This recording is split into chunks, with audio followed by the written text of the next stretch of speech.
I think I'm having fun with it. What is up, YouTube? HPJ here, and I am coming at you guys today with a familiar possessed charmer deck profile. This is one of the deck profiles I have promised you guys, and I'm getting right to it. For the top 10 structure deck choices that were used for the structure deck poll. And the familiar possess the charmers. We've seen a couple of these monsters before. We've seen one, particularly in Shadal's, Winnie. And we've seen one in Gishki. I was really about to forget her name. Erica. And of course, we've also seen Winnie in the Ritual Beast monsters and the Gusto. We've seen her a lot lately. I guess Winnie happens to be one of their favorites. Because you rarely see Hita, you don't see Asura, but you do see Erica and you do see Winnie. Because the Charmers have been in the game since the GX era. And they could have potentially gotten a solid structure deck with a lot of solid support. But unfortunately, they ended up losing to Shadal. But we are not going to put on frown faces for that because we're going to be talking about the Charmers themselves. So without further ado, it's time to get into the familiar possessed Charmer deck profile. So for my starting lineup, I am rocking 2 copies of Hita the Flame Charmer, 2 copies of Lena the Light Charmer, 2 copies of Dirk the Dark Charmer, 1 copy of Usa the Earth Charmer, 1 copy of Erica, the Water Charmer, and 1 copy of Winnie, the Wind Charmer. Then I have one each of their familiar possessed forms: familiar possessed Asua, familiar possessed Erica, familiar possessed Hita, familiar possessed Winnie, familiar possessed Lena, and familiar possessed Dirk. I'm also carrying one of each of their familiar beasts, one Archfiend, one Nefarious Archfiend Eater of Nefariousness, 1 Gigabyte, 1 Anari Fire, and 1 Storm Dragon. Unfortunately, only 4 out of the 6 have these monsters, and I'll get into them a little bit in a moment's time.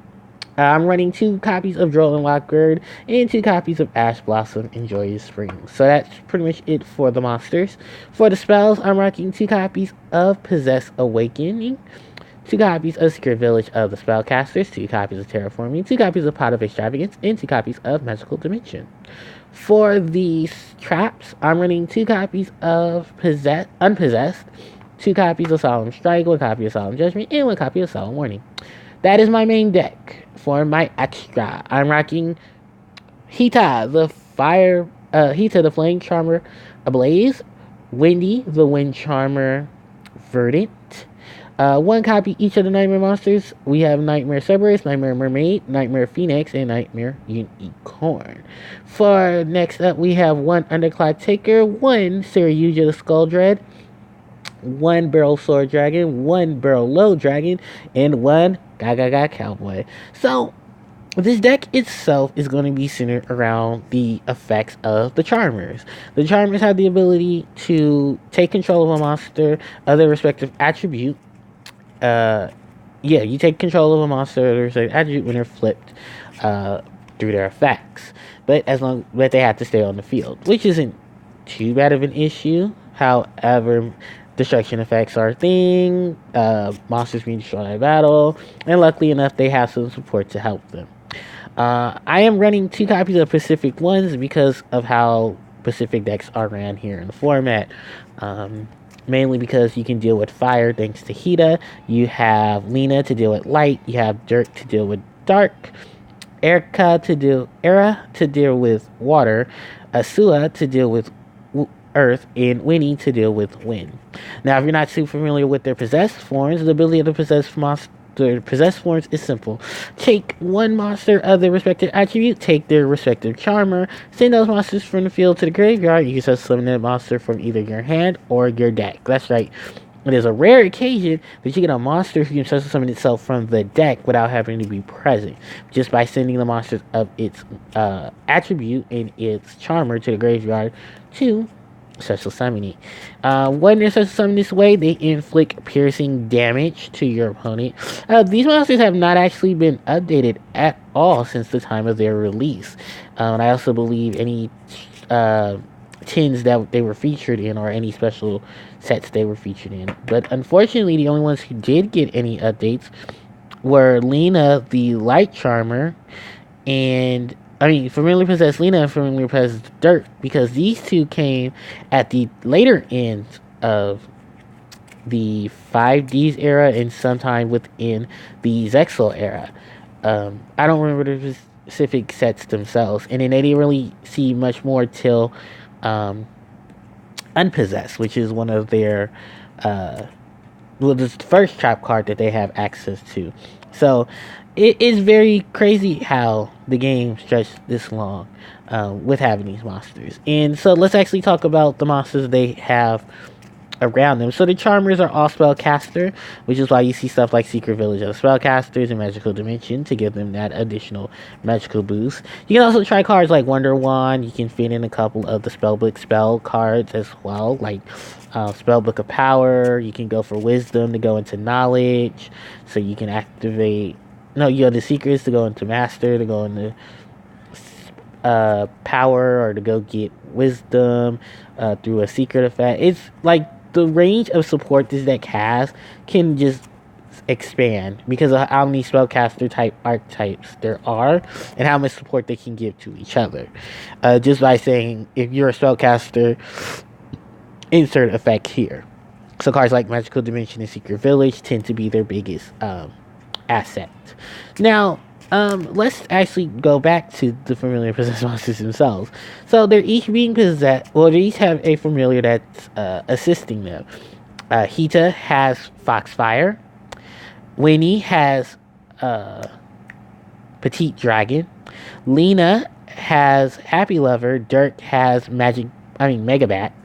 The Giga Gago series follows Era, and Asua has the Archfiend Eaters associated with her. So, they're each, for the most part, most of them are normal with the exception of Foxfire, who is not a normal monster. But these cute little creatures do grow to have some powerful forms. We all know the storyline of Giga Gaga Gigo, but then we also have his soul and his spirit in the forms of the monsters that did come out with 1500 attack, 200 defense, and they each circumvent around having a good spellcaster type monster on the board. So, in Archfiend Eater Nefariousness, you can only control one of this suggestive monster on the field. You control a spellcaster type monster, you can summon this card from your hand. And during your opponent's end phase, if this card is in the graveyard, you can target one face-up card you control. One face-up monster you control, destroy, and if you do, such summon this card. So you kind of want to work it around with Gigabyte. Gigabyte is a reptile water monster, level 4, 200 defense for 1500 attack. Same effect as the others. You can only control one copy of it on the field. If you have a spellcaster, you can special summon it. And his effect is when you draw a battle card effect, you can special summon one monster from your deck with 15 attack or in 200 defense from your deck, except for a copy of himself. So he's pretty much their recruiter. I'll get to Storm Dragon in a minute. We have Anari Fire, who, if this card is during your next standby phase, after this face-up card on the field was destroyed by a card effect, you can just summon it from the graveyard. Similar effects to Foxfire, because Foxfire had that same ability. When it was destroyed by a card effect, you can special summon it. There was another copy of Foxfire, I think the little higher version of it, not an Ari Fire, but there's another one that had the similar effect too, that if it was destroyed, you could special summon it. And I believe the Finishing Fiery Ferret was also a similar scenario as well. We're going to move on to Storm Dragon. So Storm Dragon is going to be out in Raging Rampage, I believe.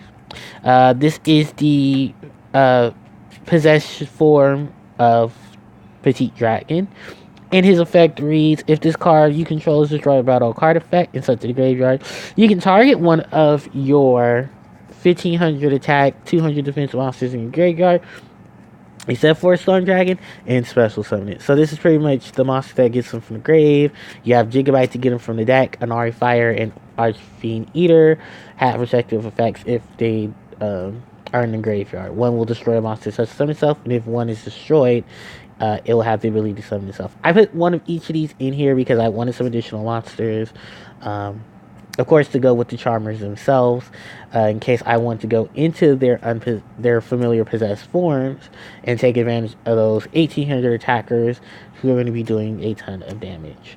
The Ash Blossom and Joy Springs are here for the added defense, as well as the Droll and Lockbird. I'm questioning the Droll and Lockbird because I don't have anything really to summon with Droll and Lockbird. This is more so of a hand trap that you want in hand to take utilization of that, because you can build a pendulum variation of this if possible and try to work with that, or work with Magical Abductor, because she can search for those level 1 spellcaster type monsters and add into your hand. So stuff like Droll and Lockbird, Effect Veiler can easily be searched out. But yeah, that's pretty much it for my monster setup. And like I said with the spells, Magical Dimension, Secret Village are just two staples in a lot of spellcaster decks. Since a lot of decks want to play a lot of spellcaster, a lot of spells, sorry. Secret Village for that additional help. You have a way to clear them out with Magical Dimension. I was looking for a decent enough draw power card. Pot of Extravagance is one. Like I said, you can add spellbook spells. But I was just figuring, because his deck only really has access to his extra deck in the forms of the Ablaze of the other charmers that are in the extra deck. And so far we only have two. I figure at this point, just run them as best as you can. If the extra deck is the extra deck, go for it. And I'm still actually getting adjusted to this. But I just wanted to at least put together something, and I think honestly a lot of people do like Pot of Extravagance because you don't have to really hurt your deck in terms of main. And if your extra deck really is really just based off for a deck that doesn't have too many extra deck monsters, it doesn't really need to rely on its extra deck as much, then you can perfectly take advantage of Pot of Extravagance and still benefit from it. Let's also talk about the new spell for the familiar possessed monster. So this is Possessed Awakening. All monsters you control gain attack equal to the number of different attributes you control times 300. Charmer and familiar possessed monsters you control cannot be destroyed by card effect. If a Spellcaster type monster whose original attack is 1850 is normal or special summon, you can draw one card. You can only use this effect of Possessed Awakening once per turn. So additional attack power. Your familiar possession charmer monsters can be destroyed by card effect, which is fine. And you get a draw effect off of this as well, because you can use their abilities to summon them from the deck, so that helps them out there. When they're normal or special summon, bam, additional support there. Let's move on to the traps, and we got to talk about Unpossessed. So monsters you control. Charmer monsters you control cannot be destroyed by battle. If familiar possessed monsters you control attack an opponent's monster, it gains 800 additional attack during damage calculation only. So they'll be 2450. And if they are summoned through their own effect, that's piercing damage as well.